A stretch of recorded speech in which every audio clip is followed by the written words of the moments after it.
Hey guys, isa na namang matagumpay na kababayan natin ang nakapagpagawa ng kanilang pangarap na bahay. Guys, kapwa nagtulungan ang mag-asawang ito na bunga ng pagsusubikap nilang mag-asawa bilang isang online seller at bunga rin ng pag-aalaga nila ng baboy at kung saan ito ay nakapag-ipon at yun nga ang dating pangarap lamang nilang bahay noon dahil sa kanilang pagsusumikap, ito na nga at naisa totoong buhay at naisa katuparan na ngayon. So guys, ito po, ibinigay ang bawat detalye ng mga materyales nito.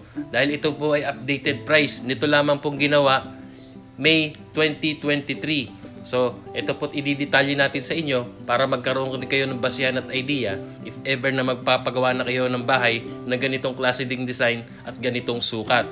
Kaya ito po ang ating topic at pag-uusapan ngayon. Ang another story of success ng pagpapagawa ng bahay ni Sir Michael and Ma'am Mary Ann from Kapatagan, Digos, Davao del Sur. So guys, ito po pag-usapan na agad natin yan. So ayon po sa binigay na details ni Sir Michael, nang sukat po ng bahay na ito ay 8 meters by 7 meters. In total of 56 square meters. Kinonvert naman po natin ito by the feet at lumalabas na 27 feet by 23 feet. Ito po ay may dalawang kwarto, kitchen and dining area, maluwang na sala, at dalawang toilet and bath. Meron din po itong porch or terrace. And take note guys, yung isang toilet and bath po, built-in sa kanilang master's bedroom. So napakaganda po nito, makikita nyo po sa full video house tour, ay talagang napakaaliwalas at maganda ang pagkaka-finishing lalong-lalo na yung loob ng bahay. So guys, ito po pag-usapan na natin ang bawat detalye ng mga materyales na ginamit dito sa pagpapagawa ng bahay na ito. So ayon po sa details ni Sir Michael, unahin po muna natin itong pagpapagawa ng kisame. So ayon kay Sir Michael, ito po ay ginamitan ng metal faring. So ayan po nakikita natin, meron na po silang ginagawa at kinakabit. And then guys, ayon kay Sir Michael is PVC daw po ang ginamit sa kanyang ceiling. So nakikita po natin maayos at maganda rin po ang pagkagawa nito. And then lahat-lahat nga po ay umubos siya dito ng halagang 40,000 pesos.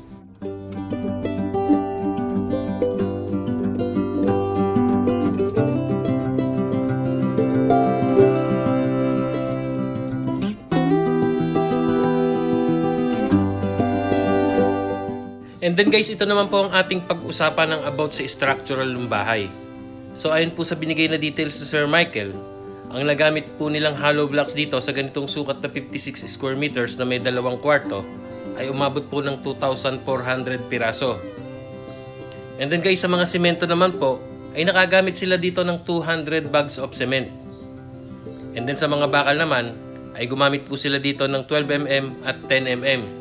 So ayon po sa estimate ni Sir Michael, ay nakaubos po sila dito ng tagi-100 piraso or higit pa. And then guys, sa mga buhangin naman, ay nakapagpa-deliver si Sir dito ng 42 cubics. And then dito naman sa mga panambak, ay halos umubos po siya dito ng 20 dump truck dahil pinataasan po niya ang elevate ng kanyang bahay at marami pong tambak yung loob nito. So guys, ayan po ang nagamit sa structural ng bahay. And then sa puntong ito, ay nakikita nga po natin ay nagkabit na po sila ng tiles at unti-unti na nga pong nafi-finish yung bahay. So dito po tayo sa tiles, ayon po sa details ni Sir, gumamit po sila dito ng 60 by 60, 40 by 40 at 30 by 60. Yan na nga po sa kabuuan ng bahay.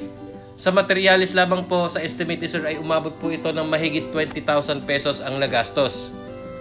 And then guys, nakikita po natin nagpipintura na po sila paunti-unti, in-skim coat. At yan nga po, ayon kay Sir ay lahat-lahat sa pagpipintura ay gumastos sila dito ng halagang 25,000 pesos. So guys, ito po yung CR nila, napakaganda po ng pagkaka-tiles. Nakikita po natin yung design ay talagang napakaganda at malinis na malinis ang pagkatrabaho. And then also guys, dito naman po ang ating pag-usapan sa mga pintuan at hamba at ang kanilang mga sliding windows.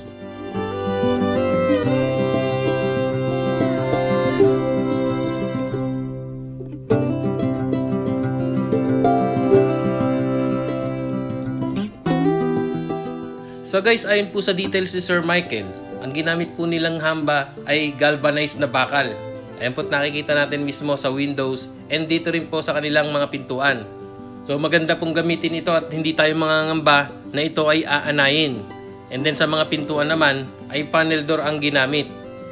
And also guys, dito naman sa kanilang mga sliding windows, ayon po sa details ni Sir Michael, lahat po ng ito sa buong bahay, kasama na ang kanilang kitchen hanging cabinet na kagaya nito at yung door dito sa ilalim ng lababo, ay lahat-lahat po ito ay gumastos ng halagang 35,000 pesos. And also guys, dito naman po sa pagpapagawa ng bubong, at ayon po sa details ni Sir, ito po ay color roof and steel trusses. And then meron po silang gutter, at lahat-lahat nga po yan ay umabot po ito ng halagang 60,000 pesos sa kanilang materialis lamang. So guys, ito na po yung full video house tour. Panoorin po natin at siyasatin nating mabuti.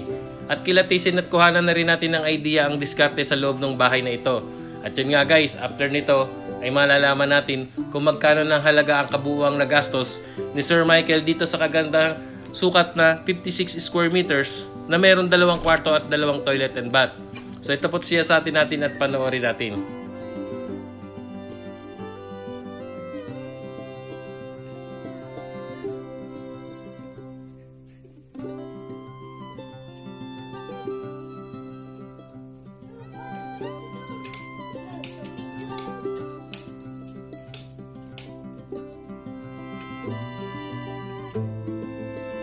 So guys, ito po yung sala nila. So nakikita po natin dito yung kusina at kanilang dining area. So ito po silipin pa rin natin yung kanilang kwarto at yung kanilang CR na talagang mapakaganda at pagkagawa at maaliwalas pa.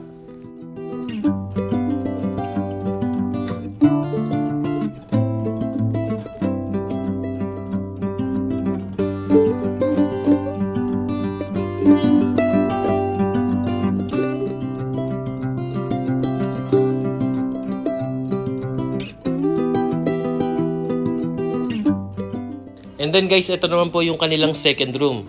Kung napapansin po natin, maganda rin po ito at meron na pong kisame at meron na ring ilaw. So ayan po siya sa atin natin mabuti ang kagandahan po ng loob ng bahay na ito.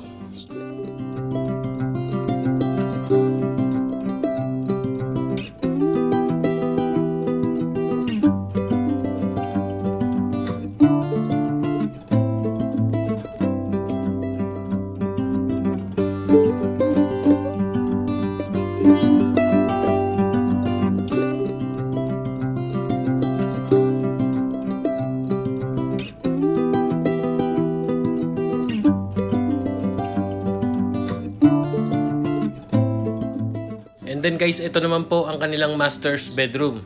Ayun at nakikita natin maaliwalas at nandito po yung isang toilet and bath. Built-in na po dito sa kanilang master's bedroom. So ito po silipin po natin ang kanilang toilet and bath. So guys, napapansin nyo, napakaganda po nung setup at yung design po nung tiles ay talagang napakaganda, malinis ang pagkatrabaho. So talagang nakaka-proud ang pagpapagawa ng mag-asawang ito.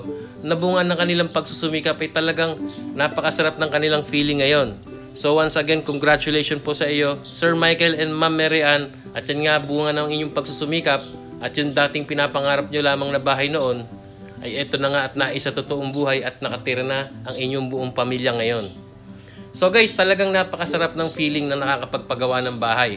Tulad nga nating mga OFW, ay talagang ito ang isa nating pinapangarap. Bukod sa ating pagpapaaral, mabigyan ng maganda kinabukasan ng ating mga anak, ay ito nga ang ating munting pangarap. At tulad yan, isinasuggest nga natin na lahat ay marami na tayo na i-feature na step by step po talagang ginagawa ang bahay dahil hindi naman natin kayang biglaan. Gawin po natin itong paunti-unti. At ang kagandahan po dito ay matcha-challenge tayo. Lalong-lalo na tayo mga OFW, bukod sa inspirasyon nating pamilya, mga anak. At ito nga ay may inspirasyon pa rin tayo na bahay na pinagagawa. Lalo't nakikita natin itong unti-unting nabubuo ay mas lalo tayong sinisipagin. At minsan bigla na lamang nating makikita na hindi natin namamalayan ay nabubuo na pala ang ating pangarap na bahay. At yun nga lang yung dating pangarap nating bahay noon at dahil sa ating pagsusumikap ay unti-unti nating namamalayan ay naisa sa katuparan na pala natin ngayon. Kagaya nga ng mag-asawang Sir Michael and Ma'am Mary Ann, bunga ng pagsusumikap nila mag-asawa ay eto na nga at napagtagumpay nilang maipagawa ang kanilang pangarap na bahay. So ang tanong, magkano na nga ba ang nagastos ni Ma'am Mary Ann at Sir Michael dito sa ganitong sukat na 56 square meters na meron 2 kwarto at 2 CR? So guys, ayon po sa details ni Sir Michael, sa kanyang estimate na binigay lahat dito sa detalye na to, ang kanya pong nagastos dito sa kabuuan na ganitong sukat na 56 square meters na may 2 kwarto, ito po ay umabot na labor and materials ay nagkakahalaga na po ng 700,000 pesos.